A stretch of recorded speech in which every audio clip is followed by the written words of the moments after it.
Hello class, आज हमारा topic है डेमोक्रेटिक एजुकेशन। डेमोक्रेसी, हर कंट्री का अपना एक सिस्टम होता है। तो a system in which the government of country is elected by the people is called democracy. Simple meaning इसका यही होगा। या हमने पढ़ा था rule by the people, to the people, by the people, for the people. ये democracy हो गया। मतलब ये एक फॉर्म ऑफ गवर्नमेंट है जहाँ पर हमारे जो इलेक्टेड रिप्रेजेंटेटिव होते हैं उनके पास अपनी एक पावर होती है।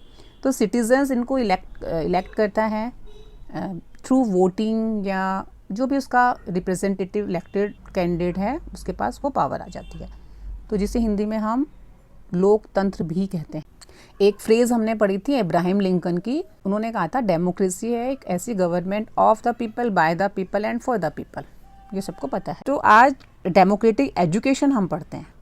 डेमोक्रेसी जो टर्म है consist of two Greek word, demos meaning the people and kratos mean power, the power of the people. Greek democracy was at its best for the ancient Athens, जिसमें उन्होंने suggest किया था the people perform the ruling. Definition of democracy, democracy is the progress of all through all under the leadership of the widest and the best। Aristotle ने कहा था government by the many. फिर हमारा university education commission में उन्होंने कहा it is the way of life and not a mayor political arrangements.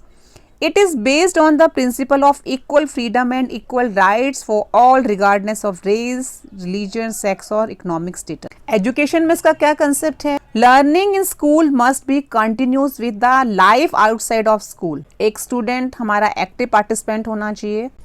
Democratic education को आप कह सकते हो it is a type of education that gives student more control over the learning and say in how their school is run। या आप इसके characteristic में कह सकते हैं एक स्टूडेंट सेंटर्ड होना चाहिए। स्टूडेंट इसको चूज करेगा कहाँ कब कैसे पढ़ना है। इक्वल पार्टिसिपेशन हो, वैल्यू बेस्ड हो, मीनिंगफुल लर्निंग होना चाहिए जिसमें आप क्रिटिकल थिंकिंग की भी बात कर सकते हैं। थिंकिंग स्किल्स बच्चे की डेवलप की जाए। प्रिपरेशन फॉर डेमोक्रेसी, उसके लिए बच्चे को तैयार किया जाए। यही हमारा एक डेमोक्रेटिक एजुकेशन कहा जाएगा। Mean it is a type of formal education जो डेमोक्रेटिकली स्टूडेंट्स को प्रिपेयर करवाता है। उनकी ऑन लर्निंग होगी, वो अपने अकॉर्डिंग पार्टिसिपेट करेगा। उसके एजुकेशनल नीड्स, उसका इन्वायरमेंट, ये सब स्टूडेंट्स के अकॉर्डिंग हो और इक्वल टू द टीचर, सब बच्चों के लिए बराबर हो। डेमोक्रेटिक वैल्यूज में आएगा values such as equality, freedom, justice, peace should be practised at all level of democratic system. Everyone should practice it on the individual level. For instance the eye of the law, even every individual is to be treated equally, सबको equally treat किया जाए। Justice in education, सबको same education दी जाए, कोई caste, creed इसके according choose नहीं होगा। शेयरिंग रिस्पॉन्सिबिलिटी इन एजुकेशन, जिसमें हमारा स्टूडेंट, टीचर्स, पेरेंट्स, सुपरवाइजर सब एक जॉइंटली, सबकी एक रिस्पॉन्सिबिलिटी है, सबको एजुकेशन मिले।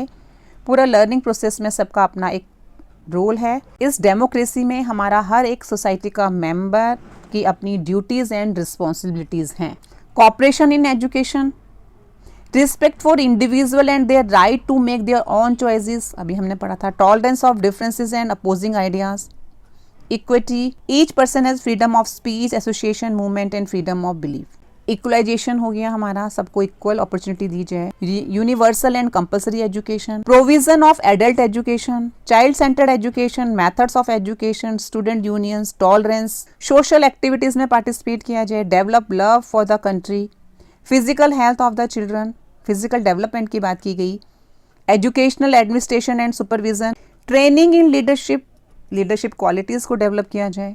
Understanding the values of dignity of labour. Dignity of labour में है आपका जो हमारे सारे में means all types of work are equal valuable और शुड बी रिस्पेक्टेड। मतलब आपकी जो जॉब है, चाहे वो मैनुअल है, इंटेलेक्चुअल है, वो कहीं ना कहीं हमारी सोसाइटी को कंट्रीब्यूट करती है। मीन्स सबका अपना अपना एक रोल है सोसाइटी के लिए। तो हमें डिग्निटी ऑफ लेबर होना चाहिए। हमें हर काम का सम्मान करना चाहिए। जैसे गांधी जी ने भी कहा था, उनके भी व्यूज थे कि सबको रिस्पेक्ट दी जानी चाहिए। Thank you class.